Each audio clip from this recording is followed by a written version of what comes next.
সহবাস করার পরে কি নির্দিষ্ট ভঙ্গিতে শুয়ে থাকতে হবে?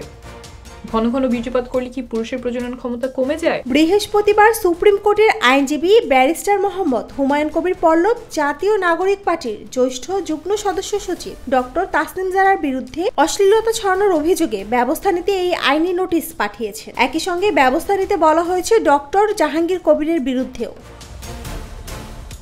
স্বাস্থ্য সচেতনতা বৃদ্ধির লক্ষ্যে সহজ বাংলায় ভিডিও তৈরি করেন। তার কন্টেন্টের মধ্যে রয়েছে গর্ভাবস্থা, যৌন স্বাস্থ্য, পরিপাকতন্ত্রের সমস্যা, ওজন নিয়ন্ত্রণ এবং মানসিক স্বাস্থ্য। আইনি নোটিশে ফেসবুক, ইউটিউব, টিকটক, লাইকি সহ সব অনলাইন মাধ্যমে অশ্লীল ও পর্নোগ্রাফি ভিডিও বিজ্ঞাপন ও প্রচারণা বন্ধে সরকারকে প্রয়োজনীয় পদক্ষেপ নিতে বলা হয়েছে।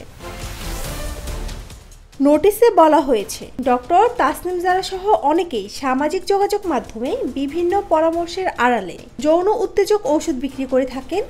ওইসব ছবি এবং ভিডিও সমাজে ব্যাপকভাবে অশ্লীলতা ছড়িয়ে সামাজিক এবং পারিবারিক মূল্যবোধকে বিনষ্ট করছে। রাজনীতিতে আসার পর থেকেই তাকে ঘিরে রয়েছে আলোচনা ও সমালোচনা।